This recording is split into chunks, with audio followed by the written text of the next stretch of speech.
functional training, that means moving in all planes of motions, all angles and postures possible. Now, what a lot of people don't understand, and that's really becoming popular, is the whole concept of rotational training. A lot of people want to develop rotational power. So let's take a moment and just talk about what rotation is. Now, rotation is the third plane of motion. It's our transverse plane. Okay, so rotation is actually a very efficient way of moving. It's how we throw, it's how we kick, it's how we punch. So anytime we want to develop a lot of force, we tend to use rotation. Heck, even in walking, my body uses rotation to propel my body forward.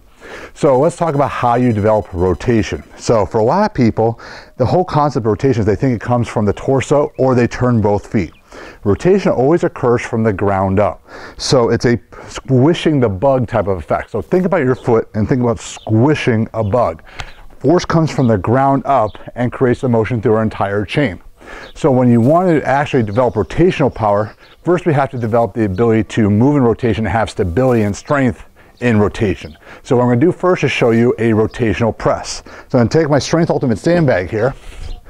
I'm going to clean it up in position so it's on my fist. Now, what I'm going to do is get my feet set, and I'm going to pivot and try to press at the same time.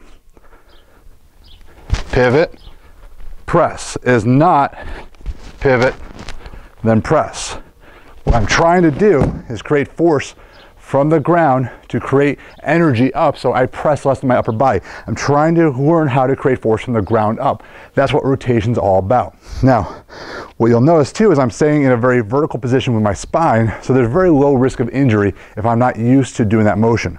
What a lot of you will do is when you press up, you won't develop force in the ground and you let your pelvis drop forward. You want to keep everything tight and braced. That's got to set a foundation for some more complex drills. So let's talk about some of the power we can develop. So when we're talking about developing power, again, has to come from the feet.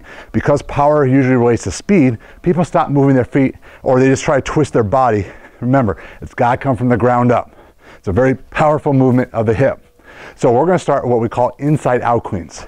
So I'm going to start just like I would my normal power clean with the USB, but as I clean, I'm going to pivot. Okay, so same thing, I'm caught, I'm braced, I'm going to reverse and catch. So when my body's absorbing the most amount of force, I'm braced, I'm in a strong position. When I'm producing that force, I'm creating that rotation. So let's see it again. Now a big key here is that my arms don't come out, they still come up. So whenever you're doing this motion, all the mechanics are the same. The last one in the series that we'll go is go outside in. So more complex because I have to be sure to both pivot and to hip hinge upon my hip to develop force and power. Let's go the other side this time. So you'll find that there'll be a difference from side to side. I usually like to work from the top down. So we'll deadlift it up, we'll pivot. Now you don't have to get very far, just the side of the knee. See my good pivot here, strong upper back. So now I catch and I absorb in the pivot. So both aspects are pivot, pivot. What a lot of people will do here is they'll lose the shoulders and round. Okay, you want to stay braced. So a great drill to help correct that is a rotational deadlift. So if we're trying to make that transition, what we can do is start here. Everything's nice and strong. I'm pushing through the ground. I'm going to slowly pivot, hinge as far as my mobility allows for. Getting the ground is really not going to be possible for many of you. Push to the hip, pivot to the middle. So I've slowed down the speed component and I get to focus upon the upper back, the torso, driving the ground, and my feet. So these are some of your rotational power drills. A lot of people mistake things like rotational lunges because of the namesake for developing rotational power. They're not. They're actually anti-rotational exercises that we'll talk about later on. So in a moment, we'll take you through a series that you can create a really cool workout with these. So we just went over some great rotational drills, so let's put in a workout. So it's going to be pretty simple. It's going to be 10, 8, 6, 4, 2. So what we're going to do is 5 inside out cleans to rotational presses.